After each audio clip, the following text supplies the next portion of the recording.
Bonsoir mesdames et messieurs, chers téléspectateurs des espaces de réalisation culturelle, et merci d'être abonnés à Ndiaylo TV, plus précisément à votre émission Leral Askan Wi. Leral Askan Wi di émission buy dalal ay ndaanaan, émission bu leen di wax li xew ci gox ak yenn ci ay gox yu fasanti ko, di émission bu leen di indil ay xibaar yu wér te wóor, réalisé et présenté par Sara Samb. di ñu jot ci jaamu seeni soxla Kocc Ma Ndiaylo TV dinaa la jox ay xibaar yu wóor te wóor. ci turu Mor Sall Diop lay wuyoo gis-gisam yaatu lool ci wàllu politique di responsable APR fii ci commune Bambilor amal waxtaan wu yaatu lool ci biir Ndiaylo TV gannaaw problème ak jafe-jafe rawatina wàllu coowal suuf Mor Sall Diop andi na ci leeral di ci jàkkaarloog Sara Samb ci seen biir émission Leral Askan Wi faram fàcc gi day dal di tabi ci biir Ndiaylo TV.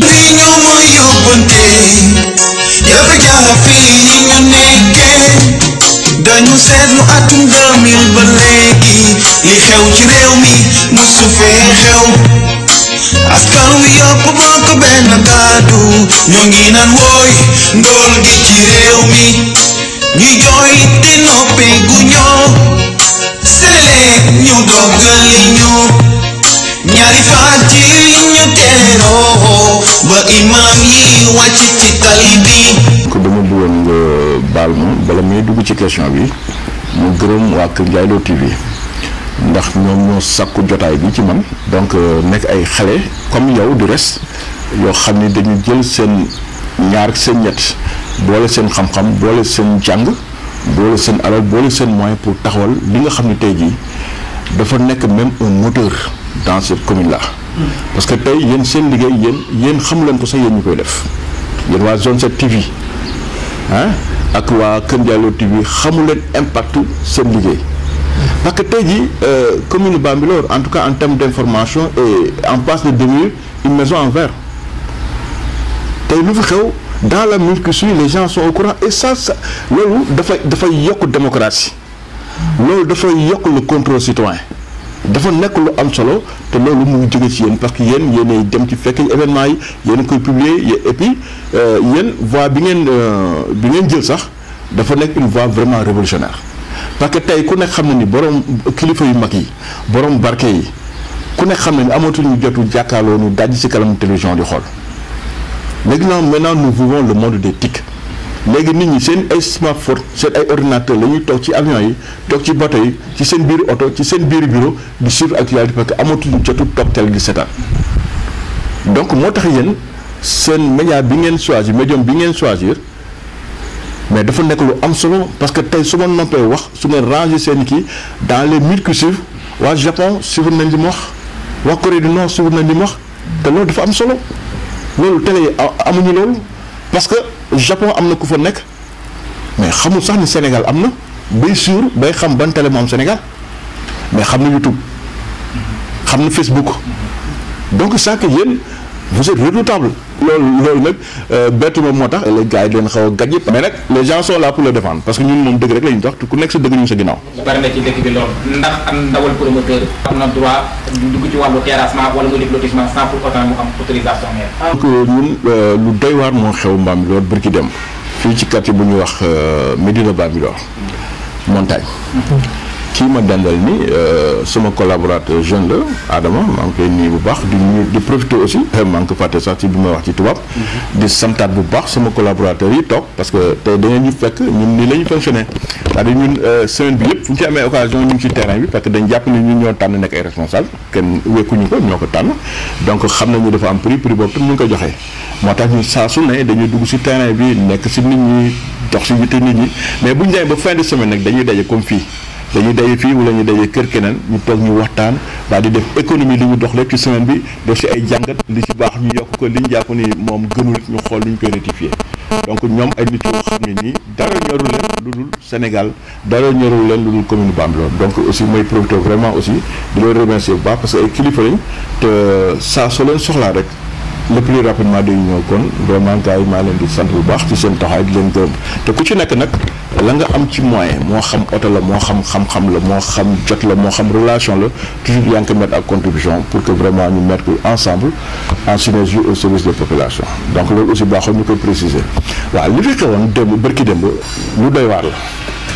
te loolu vraiment dafa nekk loo xam ne man mun ma ko comprendre mun ma ko cautionner ndax li tax ñu semaine yi passé def nañu fi benn point de presse boo xam ne li ñu ci jublu woon mooy de attirer attention président de la République ak attirer attention ministre compétent yi pour lii xew ci commune Bambilor saaxi gi ñu dëkk ci suuf si ay groupe nit boo xam ne jàpp nañu suuf si xëy na ñoom lañ ko sàkkal ñu koy jël di si dajale xaalis bu dul jeex population yi nekk fi dankaloo ci kër yi amuñu lu lekk amuñu lu dundee ba bu ñu nekkee ci mbënd sax la ñuy jàpp ni mooy dañu war a jaay seen suuf yoo xam ne ñoo ko bokk ñëpp am lu ñu sa cof ñëw jënd leen ko ceeb ak diwlin mais kon ku yor sa gëttu xar boo xam ni fu ñu naree wax rek nga uti ceeb ak diwlin jox leen pour ñu noppi comme ñoom ni ñu koy tàmm wax parce que dégg naa sax kilifa gi moom la muy wax day wax ni ay pitax lañu bu ñu xiifee rek damay jël tuuti dugub rek sànni leen mais nag na xam ne pitax yi am na si pitax yoo xam ne ba loolu di xew dañoo tukki woon pitax yu bees leen dañu ñëw indiwaat plumage boo xam ni ak façon lekk boo xam tam nañ lekk leneen dul dugub ñooñu moom dugub du leen ger voilà donc loolu baaxoon na di xam alors donc te fii tamit damay am habitude di wax ni dëkk bi kilifa gu fi defe ni yaa mag nit ñi wala yaa ngi nax nit ñi yaa ngi nax sa bopp parce que fii koo fi dàq jàng doomam moo la dàq jàng koo fi dàq jàng rakama la dàq jàng koo fi dàq jàng sëtam moo la dàq jàng kon fii ku fi jéem a naxaate da ngay nax sa bopp loolu dama bëgg mu teel a leer te autorité bu comprendre loolu na la leer ni yaa ngi dem droit vers sa échec loolu dafa am solo te nag aussi li ma ci dolli mooy dof boo gis muy taxaw ci mbedd mi na autorité xam ni si kër nit la jóge te loolu dama koy introduire li may bëgg waxtaan li xewoon dem mbir na Bambilor parce que ñun bi ñu ko yëgee dañu nekk ay responsable nag du gàggandikoo ci mbedd maanaam du déglu rumeur da ngay dem sur place te boo demee tamit da ngay déglu ñi nga xam ni jàpp nga ni jar nañoo déglu ginnaaw bi nga leen déglu tamit da ngeen di def li nga xam ni yéen journalistes yi am ngeen di ko def mooy recoupement pour xool la ciy dëgg ak la nga jàpp ni mën na am lii duy dëgg parce que événement aussi bu amee day am aussi une propension à l'exagération ñun nag loolu dañ koy jël en compte moo tax la ciy dëgg rek dañuy xool parce que ñun la ciy dëgg mooñ ci ñor dara nekkal ñu si démarche bañ dem am démb def ko ànd ak suñu collaborateurs ñu bëri suñuy demoon nañ dem sol seen ay gilets parce que ñun léegi dañoo tuddee les gilets jaunes de la commune bëgg nañ jël nañ parce que bu fekkee loolu doxal askan bi rek la ñun d'accord nañ nekk les gilets jaunes de la commune donc ñu ngi leen ko nangu bu baax l'essentiel rek na waa commune bi xam ni gilets yi moom fu ñu ko solee rek ci seen service lañ nekk te alhamdulilah commune bi jëndal ñu ko ñoo ko jëndal suñu bopp kon tegal ñu leen ci leen dañ leen di liggéey rek donc loolu dañ ci sant yàlla waaw lii xew nag foofu buñ ci ñëwaatee mooy ni que benn xale boo xam ni ku nekk xam ni ku jege maire Bambilor la moo jël benn bulldozer dugal ko ci benn tool daaneel fa nekk daaneel mbay ma fa nekk bi ñu ko yëgee coow lu bari ñu gis publication ñu ne daal ñun duñu gàggankoo ci mbedd nañu dem xool parce que il paraît du waxu kilifa day dem ni li dama ni ñun ko am mu wax bi ñu fa demee lañ fa fekk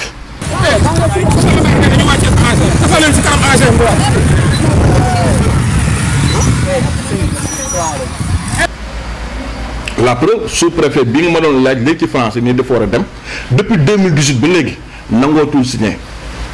acte maire contre signé acte maire parce que yu ci bëri ci moom jàpp na ni dafa nekk ay lotissement yoo xam ne c'est clandestin kon léegi délibération bi ñu génne. délibération xam nga loolu point de presse moom mujjee def dama leen waxoon ni leen man musuma gis benn maire boo xam ni ci benn mandat bi mu fi def créé na fi juróom benni façon délibération te état sénégalais dafa gën am droit li ñuy wax code des collectivités territoriales dafa prévoir ni liy mandargaal ni nit jox nañ ko suufu domaine national mooy extrait de délibération mais ñun fi ñu lu fi gis loolu mu ngi ko doon def mais dafa dem bu ci digg bi ay attestation dem na sax bay signer attestation de bail mais ku ne xam ne maire amul compétence sax ci titre foncier bay waxi bail signé na fi ay attestation de bail ñu tere ko mu signé fi nu mu tuddati notification ñu tere ko mu def fi délibération boo xam ne moom kese moo signé ñu tere ko les préfet bi mu demee ba xam ni xëy na kii li muy def nii xëy na tayatu ko mu toog croiser bras bàyyi ko mu kon ne di signé dëgg naa nag bu ñu defee suñu point de presse ba léegi signé kon la mu doon signé jaarul yoon kon ñi doon wax ni ñun am na sax ku fi gënoon ci seen télé boobu ne moom mooy avocat maire léegi et que ma ngay jàng ci maire kon na xam ne la mu jàng dara baaxu ci parce que moom nee na maire jàngul wante maire nekkati ku bëri xam-xam la ba moom ci boom sax nee na ma ngay jàng ci maire kon na xot la ko maire bindoon lépp na ko xot yi te xam ni la mu doon défendre naan maire la muy signé baax na parce que nii da koy jëlee si ay kii ay extrait yu demee noonu maire nee na ñi matuma signé kon la ma doon signé baaxul kon sëñ bi li nga doon jàng ba boo nga dem uraat benn école parce que école ba nga nekkoon baaxul loolu dafa baaxoon ñu leeral ko ci alors donc liñ ci doon wax ci booy boobu mooy dafa ñëw daal na garab jàmbur yëpp c'est dommage parce que xale bi ko def de àndul ak man politique maire la àndal politique mais yàlla sedd na xëy na démb de laa mos a day ak moom te saafoontew ñu te moo ma fekk si si ba mu ñëwee nuyu ma nit nag mag nag day xam boppam nit bu la daan nuyu ñëw fekk na si bërëb nuyu la ah boo ma leen Moussa Diop da ngay toog nga tey mais bu dul loolu foo mos a dayanteeg moom dama koy sax tooñ jaar ci turam ni ko diw mu Moussa Diop kon jàmm laa sax ak moom te sama collaborateur yi ku ci mel ni kii mbokkam la xaritam la te ñooñu ay xale yu Bambilor lañ ay xale yu commune Bambilor lañ man tey su ma faloon du ma leen xañ teraanga parce que ñoom ñoo tax ñuy sonn mais kay li ñu leen di bañal kay mooy ñoom ñu ci bëri si ñoom xamuñu ni dañ leen di sànq parce que dañ leen di dugal ci loo xam ne suba ñoom ñoo ciy wét ak seen i waajur wala ñu mel ni ñun xam ne àndu ñoo ñun sax mais bu ñu demee mari détail yàlla bu ko yàlla def mais bu ñu demee ba nekk ci xat-xat ñun ñooy dem di yéeg ak wàjji ñaat ay intervention donc loolu je crois que moo tax chaque fois di wax ci affaire promoteur yu bees yi kuñ ci joxati suuf na nga leerlu ba xam ni suuf si li la jox respecté na procédure normale bi boo ko lotisee foo ko jaay sa ginnaaw bandang mais yàkkamti dawal oto yàkkamti tabax yàkkamti ñu la diw yàkkamti ñu tuddee ay programme li Fallou Dieng doon way bëgg ndawal ku mu tax nga galgal aw ñay tànk bu damm rek nga fay jële parce que mënoo daanal ñay donc yàkkamti am aussi ku mu tax nga song alalu jàmbur tam bi yàgg-yàgg bu moytu dañoo yóbbul añ donc bu moytu yooyu alors léegi nag ñëw nañ daaneel nañ foofu yépp la musiba nag moo fa naroon am moo tax may waxaat fii parce que man du ma tàyyi di wax bëgguma nekk magum xamoon naa ko mais magum waxoon naa ko di waxaat encore une fois président di waxaat encore une fois les miss conseillers les miss concernés bala muy nekk trottoir nañ ñëw Bambilor musiba na fi am ji boo xam ni kenn du ko mën a régler parce que démb bu dul woon nag yenn bonne volonté yi barki dem bu dul woon benn yenn bonne volonté ay jaase fa doon génn parce que boo xoolee ci même vidéo bi sax am na xale bu jël benn ngandam yet dam yéeg ci kaw machine bi nii day dóori borom machine bi. gars yi nee nañ maire nee na ñu wàccee engrais.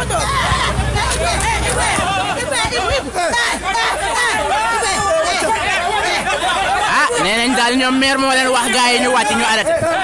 ah ñoom loolu la ñu wax de.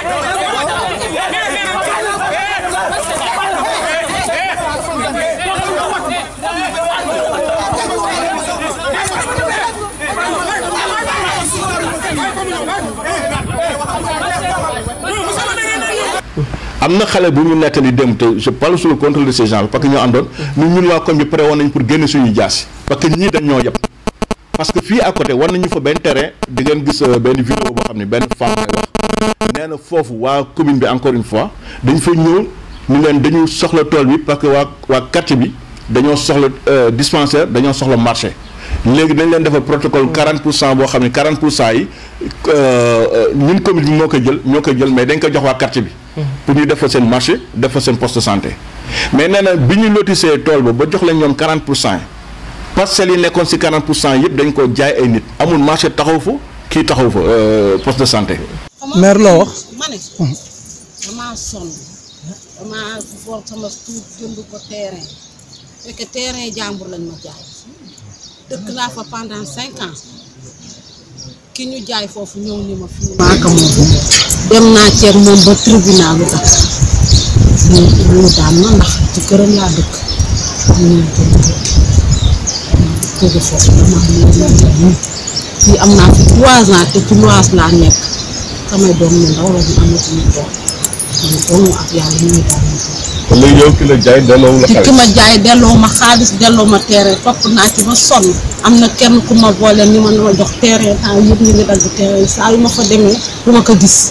wanaan ma waaw tey suba ëllëg ngoon tey suba ëllëg ngoon damaa sonn. léegi est-ce que maire yëg na loolu. maire gisuma ko doo ma ci maire. da nga waroon dem ci moom. non doo ma ci maire macha allah merci. wan nañu ay kër ay nit fa dëkk léegi ñu ne nag ñoom ñii dañ ñoo yàpp ba tax na bu ñu fa ñëwee tey dugal kii te ñoom ñu gëstu yëg ni borom tool bi sax yëgu ko parce que ma nga Dakar ba ñu ooyee borom tool ni yëguma ko ñu ni ñii dañoo yàpp nañ leen dugg suñu koñ nag rek la suñu problème te xam nag dans un pays bu demee ba nit ñi di fayal seen bopp à la place de la justice à la place de la police à la place de la gendarmerie il y a un problème moo tax l'état dafa war a teel a jóg ci commune Bambilor gii li fi am du dëgg du yoon nañ ko arrêté. titre foncier la dafa mel ni. fii fële quartier boobu titre foncier la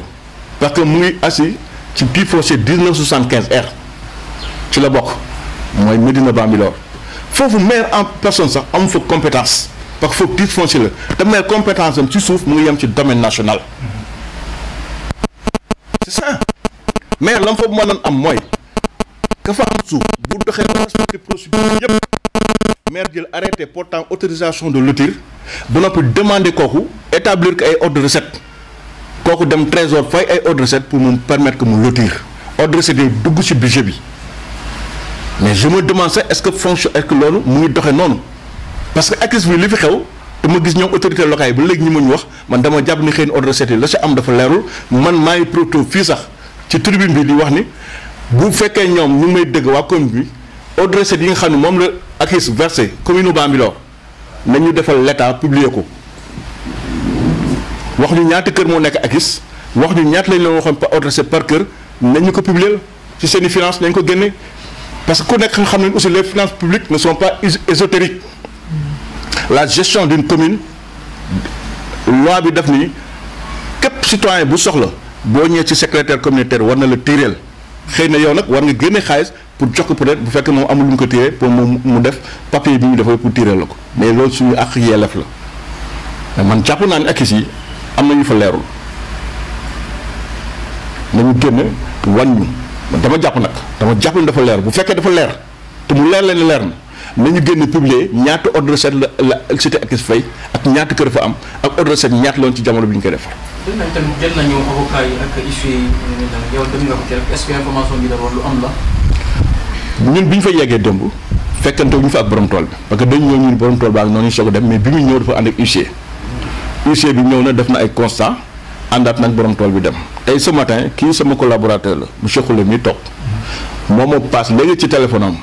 ku dëkk fii ci Bambilor nekk kilifa ci Bambilor jàng ràññee bu baax nee na moom moo jëndal borom tool bi ci jamono xaritam la ñoom ñoo doon jàngandoo université nee na nag moom borom tool bi nee na ko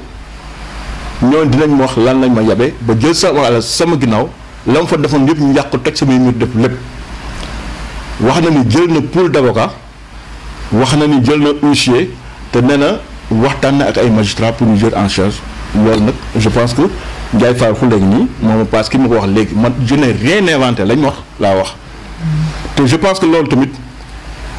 bokk na ci li nga xam ne ñun dañ ko doon moytu parce que jël ay xale di leen seetaan ba ñu dugg ci tooxi doon ak doon noonu boo nee da nga leen di dimbali man dama jàpp ni da nga leen di sànq parce que tey maire nag dénkuñu kenn suuf si maire lañ ko dénk kon nag ñàkk responsabilité mënta weesu nga nekk premier magistrat d'une ville nit mën a jël lu mel ni bulldozer et puis digg bëccëg dugal ko daaneel garab yàq ay mbéyu jàmbur yow nga di yëguma ko wala boog parce que am na ñu ma wax ni ma maire ci boobu nee na moo ekkati 500000 jàppale ko xale bi pour mu mën a def liggéey boobu.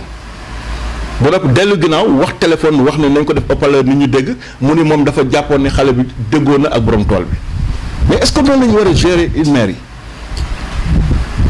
ab maire da nga war a toog sa bureau di yaakaar naa diwa naa kii suuf su la ne nga def mais moom faluñu ces promoteurs là moom lañ fal suba du ñoo ñooy rendre compte moom mooy war a rendre compte kon moom moo waroon jël ay responsable dem bala may tekkee sama plume de signer quoi que ce soit ak loo ma jige ñii ma jige nii tey Moussa Diop bu nekkoon maire maa ngi lay waatal fii ku ci def lu dul yoon dugal ko si yéen. te je te donne un exemple parce que man fii nekk naa fii officier d'état civil à Bambilor bi Omar Gueye nekkee PCR Sangalkam kii nga xam ne mooy sama responsable des femmes Adja Khoudia Ngom ma koy saluer bu baax ci ngorom ak lépp ak fu nekk jaar nañ fu pour tàqali kook man mu nekk ak man ba léegi. doomam bi nga xam ni mooy taawam bu góor te nekk en France am na document bu mu soxla woon ci man dëgg bu baax de te yaay mooy sama responsable des femmes mais dama ne ko document bi du ma la ko defal parce que document bi su ma ko defee man jalgati naa yoon xëy na nag moom xamul woon ni loolu ku ko def jalgati nga yoon parce que bu ko xamoon xam naa sax du ma ko sant xale bi bëgg gi mu bëggoon document bi tax na bi mu fay jóg dafa mer carrément. mais maa ngi waxaat ci kanami témoin ci kanami ay témoin moom moo ñëwaat ay weeri weer ci après moo ñëwaat sama réunion jël parole kenn saxalu ko lem mu ni ñun grand bi moo ñu doy. parce que am na jamono mer woon naa ko trop parce que dafa am loo xam ne tey naroon mu ubbi sama àdduna te si signature am kese ko tey woon grand bi tey signature am mais tey laa soog a rendre compte ni kilifa yu mel ni grand bi lañ bëgg. kon loolu dama bëgg a teel a wax samay collaborateurs que ni man faluma pour jëm a partager gâteau commune Bambilor ñu koy lekk di bàyyi askan bi non képp koo xam ne yaakaar nga topp Moussa Diouf di ko jàppale te loolu rek ngay xaar bàyyi ba mu wuti beneen leader loolu dama bëgg mu teel a leer ci bopp nit ci te duñ dañ fi ñëw pour liggéeyal askan bi mais ñëw ñu pour askan bi lu néew lu ñu am ñu jël ko saax seeku di ko dajalee oto di ko dajalee kër di ko jaay jomb ñaaw di ko rey ay n'importe quoi di xew fii. Voilà la dernière question Kër Ndiaye Lo bi d'abord sous-préfet Marcel Mbaye Thiaw dem na ban témoignage peut-être nga mën a def. waaw wax naa ko léegi ci tubaab ni xam nga fonctionnaire bu nekk état mooy sa patron. waaw te état bu nekkee sa patron ku nekk xam ne ni liggéeykat ak patron da nga tey fii laa la soxla ëllëg fii laa soxla parce que mu ngi dépendre ci plan président mu ngi dépendre aussi ci objectif yi nga xam ne tamit moom le président di viser. te Marcel Thiaw c'est un grand commis de l'État kon xam na ni moom waru fi woon sax te ndokk yàlla sax def naa loolu moo taxoon tey mu am comportement bu rafet bi fi am parce que nag génn nguur rek moo dul jeex mooy nguuru Maolana suñu borom Marcel Thiaw comprendre woon na loolu moo tax nekkin bu rafet la nekkoon surtout sax ñun politiciens yi parce que dafa nekkoon li tubaab na équidistant maanaam jëngul jëm ci kii jëngul jëm ci kii jigéen ñu kii trop soriwul kële trop ku ci nekk jox na sa gëddu responsable ku ci nekk déglu na la te loo ci mënti wax ak loo ci mënti defet moom la mu jàpp ni mooy yoonu Sénégal la mu jàpp ni mooy administration Sénégal loolu la maye loolu la ciy def et il le dit sans gêne kon Marcel c'est un très grand commis de l'État en tout cas nous n'avons pas regretté d'avoir un sous-préfet de ce trempe dans notre arrondissement tey nag mission bi jeex na fi ñu ngi koy ñaanal suñu borom fa mu jëm ci caare yàlla na ko fa yiw yàlla jublu yàlla na fa doxee sax foofu am fa ay mbaggam gën a dis ci grave parce que yeneen nañ ko parce que liggéey na ko fi kii ñëw tamit ñu ngi koy ñaanal mu yegg sa jàmm nekk suñu dëkkandoo bu baax xool si tànk ñi ko fi jiit ci lu baax jéem a def sax loo xam ni gàcceel na lu baax li fii ñi ko fi jiit doon def loolu ci amoon ci commentaire. dernière question. ñu gis ne baykat la koy bay la yaakaar pour dundee lam cay jaay ci lay yóbbu këram ndax ki nga xamante ni ba léegi dama ñëw ci problème foncier yi ki nga xamante ni fa lañ ko fekk ravage tool bi ndax am na daan fay instant bi loolu yaakaaruma ko parce que démb rek man gisee naa ak moom daf ni ma defoon na fa su ma jumul juróom-ñaar fukki plan naana te nee na variété yu bëri la fa def defoon na tamit def naa su ma jumul juróom fukki plan salade nee na plan salade rek mu ngi ko doon jaay juróomi junni te moment bi nga xam ne ñu ngi koy daaneel am na ay clients yu jóge woon pour ñëwoon pour jënd si salade te moom yaakaar woon lenn lu mu dunde lu dul lool moom la yaakaaroon baykat la amul leneen lu muy def loolu la yaakaaroon moom ak njabootam à part moom it am na fa benn sëriñ daara bu fa nekk boo xam ne si jamonoy Covid 19 lañ nekk ku ne xam ne état Sénégal dañu ku fa mën a dund ku mënta dundal say taalibe ba tëj leen fa nga nekk ak ñoom dañ leen di jël yóbbu leen fa ñu jógoon moom nag jëloon na responsabilité am tëj ay taalibeem téye leen di bay di leen dundal ñoom it lañ bayoon yëpp dañ leen ko fekk yàq ko amuñ benn ndàmpaay. yéen yëpp maa ngi leen di nuyu góor ak jigéen mag ak ndaw yéen yëpp maa ngi leen di nuyu mais gis ngeen li fi xew barke démb xaw ma démb ah fii ñun ñoo doon bay fii la ñuy dundalee suñu njaboot lu mat juróom benn at mi ngi fii tey ni sax dañ ko ñun ñoo ko gas defar ay bassin ay salade ñoo fi nekkoon ay naana lu mat 6 variétés naana moo fi nekkoon ñu ngi jaayee par an 25 000 mais ñun waxuñu sax duñu maasale mais bu ñuy maasale nañ ñu tàggoo ñu yëgal ñu mais borom tool bi sax ñun yow woo nañ borom tool bi sax borom tool bi mu ne yëgul ah te ñoom ci boppam bu ñu koy maasale dañoo wax ne état moo leen yónni ñun après ñun dañoo woote nañ kii ngañ mu ne moom yëgu ci dara ñun affaire bi daf ñoo def cas quoi affaire bi daf ñoo mënumaa expliquer daal mënumaa expliquer mais démb affaire bi mënoon naa passé ni mënoon nañ fii rey nit xawa yàlla moo ñu jàppale mais mënoon nañ fii rey nit wala ñun ci suñu bopp mun nga am nakari boo xam ne mun nga rey sa bopp waaw ndaxte am na dund boo xam ne daal nga rey sa bopp sa moo nga ñàkk a dund moo ko gën am na dund boo xam ne nga ñàkk a dund moo ko gën mais imagine lii xoolal àll bi nii xoolal lii ah man léegi xaw ma ñun Sénégal nu ñuy dundee quoi nu ñuy dundee Sénégal laa xamul naka la non loolu laa xamul nu mu demee nii quoi ak taalibe yi nekkoon fii billaa wala ay taalibe ñoo fi nekkoon ay sëriñ daara man ak benn sëriñ daara ñoo fi nekkoon ah état mënu leen wax ne fii sëriñ daara yi seen taalibe waruñu leen wax moom sax ay taalibe fii lañ doon dundee fii ñoom benn taalibe du woon yelwaan fii lañ nekkoon léegi ñu ñëw dégagé affaire bi yëpp suba bu ñu gisaatee taalibe ci kaw tali bi ñu nekk fii di wax nangam sëriñ yi seen taalibe yi nangam ah soo léegi ñun naka la ñu mën a def ah yow amoo doole ci tool yi nga yaakaar sëriñ daara bi wax nga ne sëriñ daara bi taalibe am du yelwaan tali bi mu ut ay tool ñu ngi liggéey di dundal seen i njaboot nga dégagé loolu yow léegi loo bëgg da ngaa bëgg ñun yëpp ñu reyandi ci biir Sénégal ñun xam na ne état yéen ñu ëpp doole mais na ngeen xam ne ñun ñoo yéen ndaxte boo gisee état muy public mais lu ngeen fi gis suba ngeen xam ne ñun la bu leen jaaxal lu ngeen fi gis suba man Mamadou Dia man maa xool lu ngeen fi gis suba ngoon xam ne ñun la ndaxte ñun dañoo sonn vraiment dañoo sonn ah état yéen ñu jàppal yéen ñu jaboote ñun yëpp bon bu lakka doom di door doom c'est pas normal lakka doom door doom loolu c'est pas normal. mais yow mi fi nekkoon defaroon nga fi ay plan di fi bay man li ma fi defaroon ay plan lu mat 70 plan laa fi defaroon lu mat 5 variété naana moo fi nekkoon salade matoon nañ fi 50 ci asafra 25 palaati salade moo fi nekkoon maa ngi commencé woon jaay sax salade yi ay plan 20 000 ay plan 25 000 ñu ñëw rek man sa xoolal damaa roose ba pare dem ñu woo ma ñu ne ma machine baa ngi sa tool ba am na yeneen baana dañoo jógee ba Pout ñëw fekk fii machine Pout laa la wax de baana yi dañoo jógee ba Pout ah mais loolu dafa métti ñun yàlla moo ñu jàppale ñun dañoo dund ci diine moo tag rek mais bi lii bu doon ci ñoo xam ne ci comme école yi ngeen jaar la ñu jaar ndaxte du ñu am maîtrise bi ñu am ñun alxuraan la ñu dundee moo tax ñu am maîtrise bi ñu bàyyi leen ak yàlla quoi mais na ngeen xam ne nag lii bàyyi nañ leen ak yàlla mais am na lu des te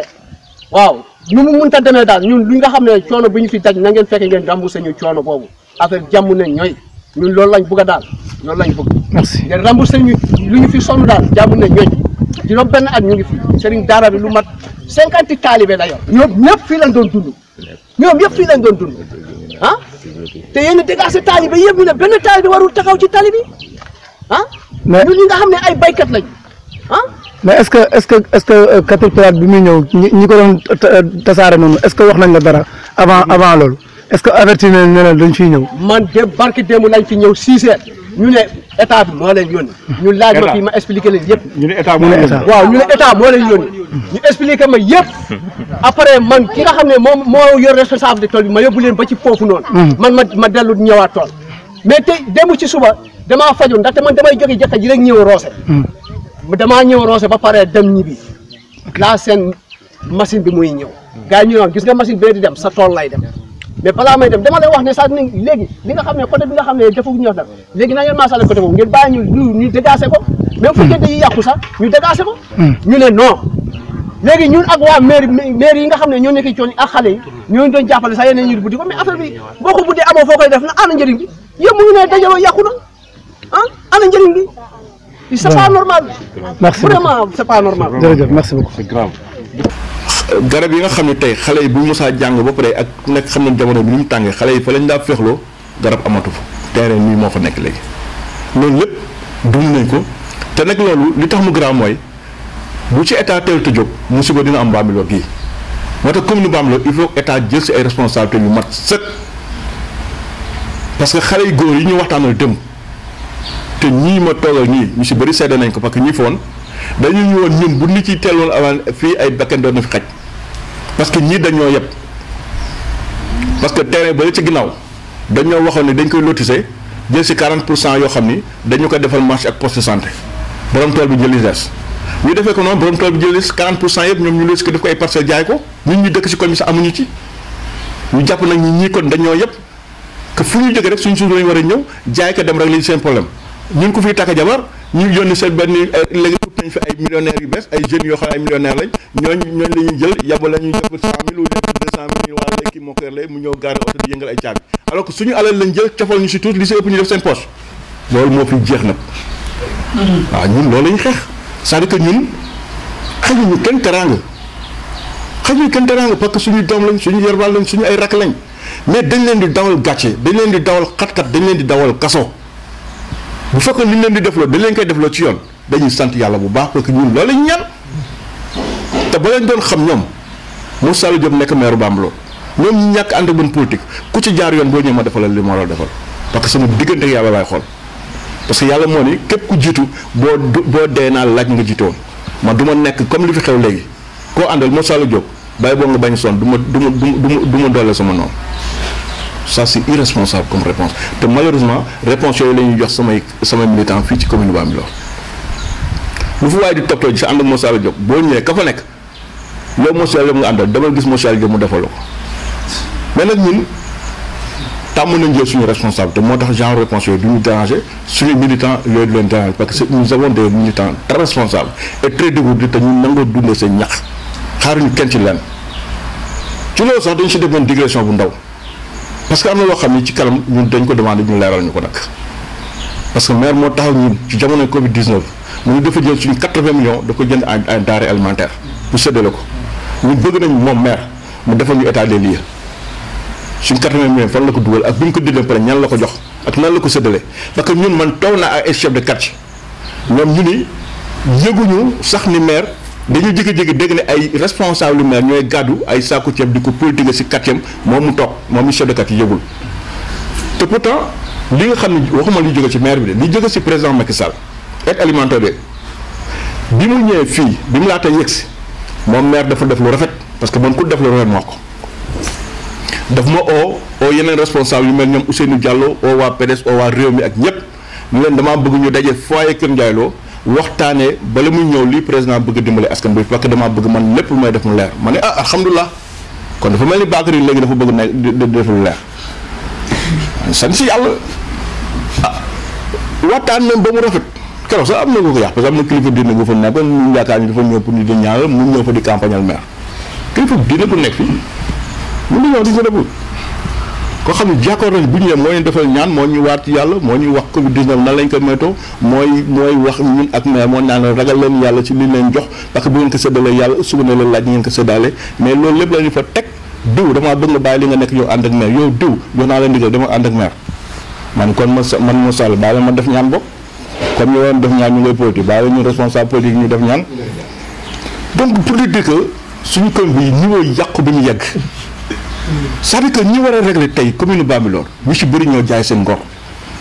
xameetuñu kilifa diine am na kilifa diine yoo xam ne tey jii xale yu ndaw yi la nit ci gën a respecté si ñoom te loolu c'est très dangereux pour une société parce que ñooñu ñoo nekkoon ce qu'on appelle les régulateurs sociaux ñooñu bu kër gi bëggoon takk ñooñu bu nee nii nit ñi bàyyi bu ñu ootee nit ñi bàyyi bu ñu joxee ndigal nit ñi toog bu ñu yegsee bu nit ñi song bu ñu leen seenee ñëw ñu lem seen bagage parce que xaar nañ ba ñëw ba xam lan la ñu wax ndax cër bu ñu leen jox ndax ñoo fi nekkal yàlla mais gaañu léegi ñu ci bëri am na la ñu ko fi def ba léegi xam nañ leen te naw nañ leen lool mais ñi si ëpp si ñoom seen poste ñu fi nekkal léegi. dernière question Ndiaye Lo. kon kay. waaw Kër Ndiaye Lo yow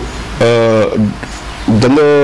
man dafa am yoo xam ne ñaare du ma si bëgg di communiquer même maanaam mii léeg-léeg daf may tooñ naam maa yow daal man responsable boo xam ne du nangoo communiquer man jaaxal na ma quoi man que non c'est que nit ñi tamit il faut ñu xam ne benn mbir parce que tubaab def ni trop de communication ça tue la communication. donc yaa ngi posé benn question sur Kër Ndiaye Lo li tax ma la ciy tontu parce que yow Kër Ndiaye Lo bu dëkk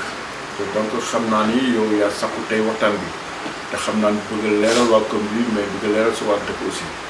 donc ci yenn problème foncier yi nga xam ni day am fii ci commune Bambilor man dinaa la ci tontu mais man généralement c'est si sama cadre de liggéey li nga xam ne dama ko ciy liggéey dama bëgg sax ci communiquer ba léeg-léeg ku mel ni maanaam bi léeg-léeg dama ciy tontu dama parfois tu es trop hermétique te politicien dafa war di communiquer donc non am nañu ñuy communiquer mais am na yoo xam ne je le garde pour moi. alors Kër Ndiaye Lo goo ngay wax. dama la ci jox benn exemple kese pour li tax sax ma koy gën joxe non seulement yow pour te satisfaire en tant que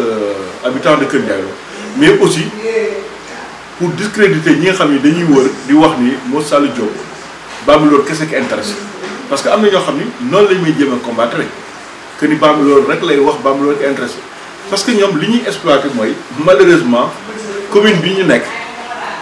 sama dëkk mooy chef-lieu bi mais boo nee commune boo nee Bambilor ça veut dire que da nga sous-entendre commune bi. parce que Dakar kenn du fa nekk naan commune Dakar da nga naan Dakar Tëngéej doo fa nekk naan commune Tëngéej da nga naan Tëngéej tu comprends les particularités de la commune bi c'est une commune rurale composée de plusieurs villages donc moo tax ñoom bu ñu wax ne woy Bambilor rek ngay dégg muy wax kon tey jii dinaa joxe exemple wala nii man dama yàgg xeexal yeneen dëkk yi te dëkk yooyu sax am na si ñoo xam ne sama tur lañ xam mais sama jëmm sax des nañ ko xam parce que xëy na man dama nekk une personne boo xam ne xëy na je suis un peu discret am na ñu bëri miin nañ trop sama tur ñaari dañ may présenté nit la may wax yow yaay Mo Sall Diop yàgg naa dégg surtout may xamal parce que man aussi du ma nekk genre boo xam ni fu may dem dama bëgg a takk sama jël étiquette pour wane man la diw bu la di def ak mbaadoo la ci mbooloo ba nit ñi di laaj ci kii kan la bu soo xam ne Mo Sall Diop dama bëgg a def lépp avec beaucoup de respect et beaucoup de retenue li tama la wax foofu Kër Ndiaye Lo mooy dama lay jox exemple pour leer boo xam ni non seulement dama lay teg ci yoon pour boo ci bëggee preuve boo demee foofu di nga am preuve dama lay citer fii nommément ay témoins yoo xam ne nii boo demee ci ñoom soriwuñu la dañ la wax li ma la wax dëgg la parce que man lépp lu ma wax dama koy teg ci yoon teg ko ci dëgg en 2014 man ak Ndiaye Diop ak Aliou Mbaye ñoo jiite woon délégation spéciale bu Bambilor su du woon sama taxawaay Kër Ndiaye Lo woowu seen suuf di ngeen ci ñàkk 119 hectares parce que mon président délégation bi moo jëloon décision délibéral ko benn nit boo xam ni ku jigee président de la République du ma wax turam nag du ma wax aussi cabinet bu mu tudd xam naa tur bi xam naa cabinet bi dina la jaaxal bu ma nee président délégation moo ko bëggoon délibéré parce que da nga naa maa yow ci nga bokkoon mu ciy profité di tontuwaale ñiy wax ni Mo Sall bi mu nekkee délégation daawul wax effectivement daaw ma wax parce que foofu soxla moon wax dama daa def di dindi suñ fa defee lu mu yëg te mu jàpp ni jaarul yoon je tape sur la table ku ne xam ne sama caractère damay xeex ba mu dañ comme ni may xeex 119 hectares Kër Ndiaye Lo ba mu dañ li tax man le maire moo parce que jamono yi moo doon président délégation moo ko bëggoon délibéré kooku parce que délibération bi nga xam ni dañ ko def en bonne et due forme man ma nekkoon fa Aliou Mbaye nekkoon fa moom mu nekkoon fa sous préfet nekkoon fa délégation wu suuf soo bokk ci woon dafa xaar ba ñu réunion ba pare ba mu war ko yóbbu approbation sous préfecture ci la ko ci glissé si waaye sax yeneen 35 hectares yoo xam ne tey jii mu ngi ko doon naroon jox benn patron de presse bu nekk fi boo xam ni je comprends lan moo tax bu ma defee point de presse télém dina ñëw fi mais télém di mus a wane sama image parce que dañ ko fi naroon jox 35 hectares man maa bañ duñ ko jox parce que duñ ko jox 35 hectares waa commune Bambilor nekk fii soxla ko teguñ ko fenn ma xeex ko ba mu dañ 119 hectares yi ma la wax ci Kër Ndiaye Lo boo fàttali ko en 2014 am na benn pose première pierre bu xumu bu nekkoon si autoroute à péage boo xam ni dañ waxoon ni benn famille bu dëkk Bargny moo jaay foofu benn titre foncier ñu waroon fa def ay logements sociaux ba ay partenaires yu jóge Maroc ñoo ko waroon ànd ak kooku jigee président pour ñu taw fa ay logements sociaux sur 119 hectares bi ma ñëwee gis ko man ko may sëñ bi mu ne man ko may lii lu tax nga dugal ko si délibération si approbation ci PV bi te ñun document yi instruit bi bokk ci woon mënu woy diw ñoo ko moomaa ñoom ki yoon ñoom ñoo ko man ko sëñ bi weddu ma ni ñoom moomuñu mais nañ xaar suñu prochaine délibération suñ instruit su jaaree ñu bàyyi mu jàll mais mu forcé jàlle la ko ma dem gis sous préfet il faut nekkoon man que saluer au passage ni ko lii bu jàllee fu ma war a taxaw naa ko taxaw ko mu dekk peser de tout mon poids donner toutes les preuves nécessaires moo tax man la tey ji boo ci bëggee preuve dama sous préfecture bu Sangalkam nga demande leen si seen archive ñu génne le PV numéro 1 ou le PV numéro 2 bu année 2014 délégation spéciale de Bambilor di fa gis benn cabinet immobilier boo xam ne ñu ngi ko fa affecté woon 119 hectares di nga gis à côté sous préfet def fa benn cachet bi ñu si non approuvé non approuvé wu man maa tax ñu def parce que deal bu rëy la woon ay millions yu dul jeex ñu nekkoon ci suuf man mi dig nañu ci affaire man la jamais du mange pas de ce pain parce que man dajale alal taxu mu def politique loolu daaw ma ko wax mais dinaa ko wax parce que yàlla ma dëkk dinaa ko wax parce que dama laaj dinaa ko wax parce que aujourd'hui bis dina ñëw nag ma yàlla may gudd fan man dinaa bind sama mémoire waa ñu bëri ñu wax nañ nag mais man aw ma jotu ku wax ma tontu la mais j'ai mes notes bis dina ñëw je vais écrire mes mémoires. Merci beaucoup monsieur Mor Saldé Diop. Ndiaye Lo TV vraiment dem leen di sant bu baax di leen encourager de même que Zone 7 TV. parce que li ngeen def lu rafet la vous avez eu vraiment aujourd'hui une démarche très professionnelle. parce que tey mënoon ngeen soxla ñu leen di xaar ñu leen soxla pour oo leen mais yéen a aller vers l'information. parce que man en réalité doon naa dégg Kër Ndiaye Lo TV mais xamoon sax les responsables xamoo ci woon benn contact bi yàlla seen mais yéen a toppatoo samay contact oo ma ni mu dañu bëgg am ak yow jotaay ma ñëw nag gis yéen ak waa Zone 7 TV yëpp ngeen nekk ay xale yu am métier ay xale yoo xam ne nii ils font dans le professionnalisme ay xale yu dajale seen alal seen xam-xam seen expérience seen vécu nekk au service de la population te it man ko wax sànq si toi bi nga fi ñëwee ba léegi yéen da ngeen di nekk sa ay régulateurs sociaux parce que tey jii bëri na la doon umpe tey jii mu ngi feeñ. maanaam yi léeg-léeg moo jigi-jigi dugg Facebook gis gars yi di ko jëm écorché parce que dañu waaye kii waru woon wax li waru wax li mais non moom il fait son devoir. gis naa sax ñu koy jëm attaqué nii dafa nu mu tëddi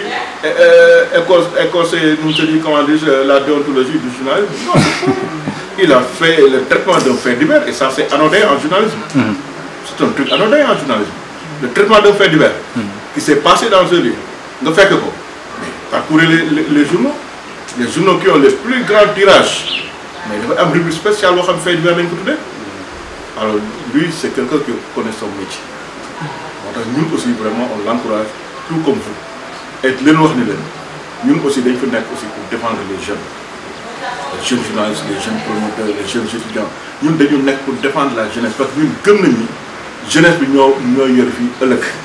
alors ce jeunesse là il faut qu'elle leen préparer parce que dañuy dis-moi quelle jeunesse tu as je te dirai quel peuple tu seras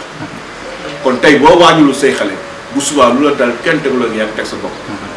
loolu nag ci laay tàggatoo ak yéen te di leen fàttali ni suuf si nga xam ne tey mooy yëngal commune Bambilor te président war ci wax ak ay collaborateurs suuf soosu damay fàttali ni ñun moomuñu ko bu koy suñuy maam ak suñuy bàyyi caax-caaxe woon comme ni ñu koy caax-caaxe ñuy bu ñëwee duñ fi fekk suuf moo tax dañ ko war a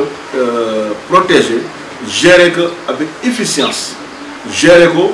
avec rationalité pour que les générations à venir bu ñuy fekk fi dàq ñuy def aussi ay des espaces dédiés lotissement bu fa amati ñu bàyyi fi loo xam ni dañ ko planifier pour 10 ans 20 ans du suuf soo ko gisee da nga ko war a jaay war nga mun def lotissement bàyyi fa 800 mètres carrés voire 1000 mètres carrés sinon même plus defal ko délibération boo xam ni yow maire yaa koy délibéré affecté que la même commune ba xam ni maire bu ñëw sax pour mu dindi ko moom il faut conseil am d'accord ci délibéré ci pour mën ko dindi loolu nga garder pour les générations à venir bu subaa bu ñu bëggee def dispensaire bu ñu bëggee def centre de santé bu ñu bëggee def stade bu ñu bëggee def leneen ñu mën ko fa def mais li xew fii c'est du n'importe quoi dañuy jël sax la nga xam ni jël nañ ko ba desal ko sax dëkk bi gars yi bu ko jël def ay combinaison pour jëm ko jël pàccoo ko seen biir séddoo ko je donne l'exemple am na benn bande boo xam ne mooy longer la route du Lac Rose diggante route Lac Rose ak Akis mais am na ay gars yu koy jéem a négocier pour jéem a gëm la waa Mbam loolu nii waa Akis ñoo ko alors que nous avons les plans bi fa naa di yëkkati ouvrier yi maire bu may seetaan ouvrier yi ñu concerné ñu may seetaan bi mu leen fa fekkee ànd ak benn waaye ne kii Akis la dëkk Akis lay liggéey responsable la nee na da ngeen di jóg fii parce que ñoom ñoo ko moom te dañ ko soxla ba waa ji ekkati d'après li mu ouvrier wax 50 000 may leen ouvrier dañ def délégation ñëw fii sama kër wax ma ko ma leen toog leen du ngeen jóg jël maire oo ko def ko mel libre ne ko pourquoi nga bëgg yëkkati ñi mais yéen def naa ñu ko ba léegi donc waruñu faru pour jéem a jariñ mais dañu war a faru pour jéem a jariñ gis nga béjjën fa lay tërëni béjjën bu ko yàlla defee ci xar du pour mbakkaat béjjën am na beneen rôle bu muy joué ci xar bu muy mbakkaat kon domba tànk aussi du pour noot domba tànk pour nga sëkkul si la mën a jëriñ si askan wi loolu laa leen tàggu doon sant bu wax doon gërëm salaam rafet na